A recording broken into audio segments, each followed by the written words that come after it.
Samsung ব্র্যান্ডের A21s mobile. তো এটার ইউনিক একটা পোর্ট, এটা বিভাস লাইনের শর্টিং কোথাও না কোথাও শর্টিং আছে। আমি দেখাই, এদিকে দেখা, এই যে আই চার্জারে লাগানোর পরে আই চার্জারে এই যে কারেন্টের তো খায়, এই যে 4.8 কারেন্ট খায়। তো একটা জিনিস যদি দেখায়, মাইক্রোস্কোপের নিচে দেখা, আর মিটারটাও দেখাইস। তো একটা জিনিস যদি দেখায়, এই যে তো এইখানে হয়েছে আমার বিবেস লাইন, এই যে এখানেও বিবেস লাইনের এখানে হচ্ছে ওবিপি, এই যে ওবিপিতে কোনো শর্টিং নাই। আর এই যে ওবিপির আউটপুট, এটা হচ্ছে ওবিপির আউটপুট, এখানেও কোনো শর্টিং নাই।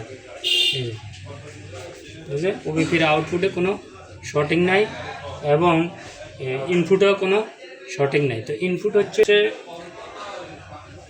এটা হচ্ছে গ্রাউন্ড, এই যে এটা হচ্ছে আউটপুট, এই বিভাস লাইন, এটা হচ্ছে বিভাস।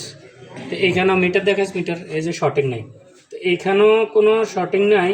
এবং আমি যদি দেখাই, এই যে বিপিএস লাইন, এটা হচ্ছে বিপিএস কয়েল, তো এইখানেও কোনো শর্টিং নাই, এই যে।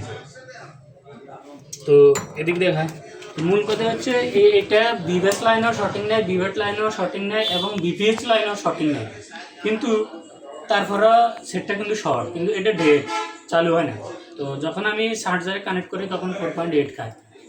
তো আমি এটার ডায়াগনোস করার পরে দেখলাম যে এখানে যখন আমি এটা স্কিমেটিকে গেলাম, তখন এই যে এইখানে একটা ক্যাপাসিটার আছে, এই যে এটা পিজিএনডি চার্জ, এই যে এটা স্যামসাংয়ে, এদিকে দেখা, এটা স্যামসাংয়ের নাম হচ্ছে পিজিএনডি চার্জিং। এটার এমটিকে বেসে বা কোয়ালকম বেসে আরেক নাম এমটিকে বেসে, এটা অনেক সময় এই যে চার্জিংয়ের যেটা আরএজিএন একটা ক্যাপাসিটার আছে আরএজিএন, তো এটা সেম ক্যাপাসিটার আরএজিএন, এটা অনলি ক্যাপাসিটার থেকে 5 ভোল্ট পাওয়ার সার্জি কেজির ভিতরে অনলি, এটা পিএমআইডি সিস্টেম আর কি। তো এই ক্যাপাসিটারটা হচ্ছে অনলি পিএমআইডি সিস্টেম। তো আমি যখন ডায়াগনোস করলাম, এই যে এখানে লোকেশন হয়েছে, আমি প্রথমে স্কিমেটিকে যাইয়ে এটা আরএজিএনডি মানে আরএজিএনডি যে পিজিএনডি, এনে তো পিজিএনডি লেখা, ওখানে আমি আরএজিএন ক্যাপাসিটার সার্চ করছি। তো সার্চ করার পরে আসে নাই, তো আমি বুঝতে পারলাম যে এই ক্যাপাসিটারটা হইতে পারে যে পিজিএনডি।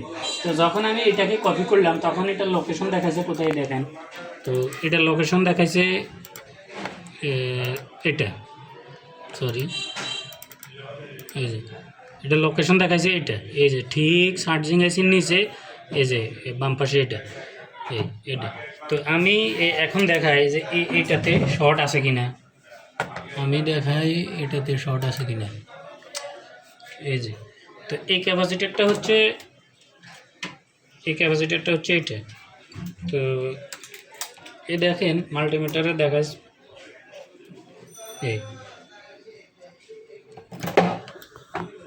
এই এমনি ধরে, তো সেইখানে আমার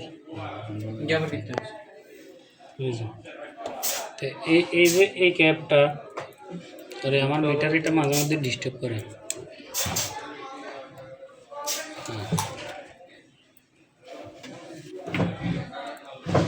হ্যাঁ, তো এই ক্যাবটা হচ্ছে এটা। তো এই সাইড গ্রাউন্ড, আমি যতটুকু সম্ভব এটা গ্রাউন্ড, তো এখানেও গ্রাউন্ড দেখাচ্ছে, এখানেও গ্রাউন্ড দেখ, তো এখানে 0.32 এরকম।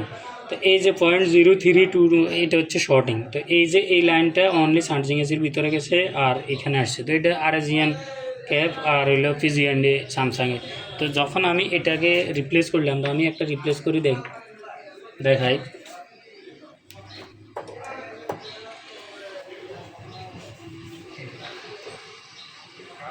ফুল স্ক্রিন লেগে একবার ক্লিয়ার করি।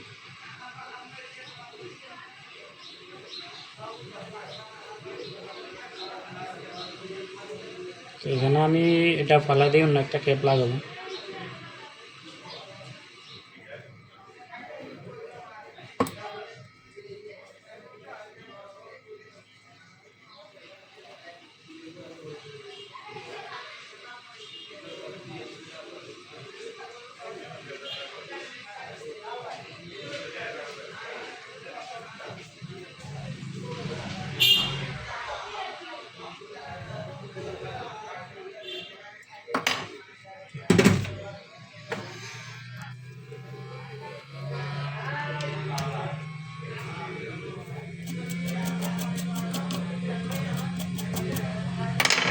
এদিকে ধর, এদিকে দেখো,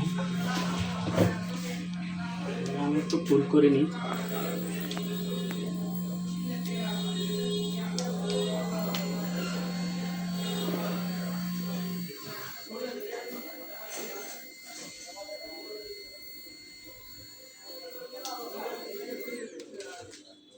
এবার আমরা চার্জে লাগিয়ে দেখি সমস্যার সমাধান হয়েছে কি।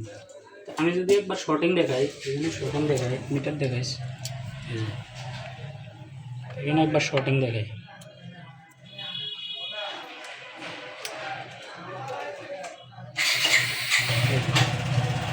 দেখতেছেন এখন কোনো শর্টিং নাই, এখন কোনো শর্টিং নাই, এখন কোনো শর্টিং নাই। এবার আমরা ডাইরেক্ট চার্জার লাগিয়ে দেখাই।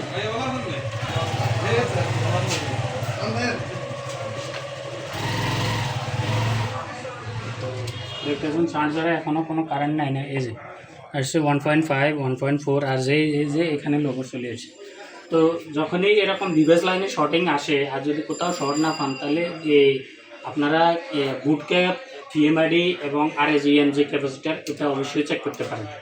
তো কিছু কিছু ক্যাপ আছে শুধুমাত্র ওখানেই শর্টিং দেখাইব, আর কোথাও দেখাইবে না। কিন্তু অনেকে মনে করে এক জায়গায় শর্টিং হলে সারা দুনিয়ায় শর্টিং দেখাইব না, এরকমটা নয়। এরকম কিছু কিছু জায়গায় যেমন বিআইও 1.8 লাইনে হতে পারে, বিপিএস লাইনে হতে পারে, ওই ক্যাবগুলোর শর্টে যে কোনো একটা ক্যাবের শর্টিং আসলে ওটা সব জায়গায় শর্টিং দেখাবে, ঠিক আছে?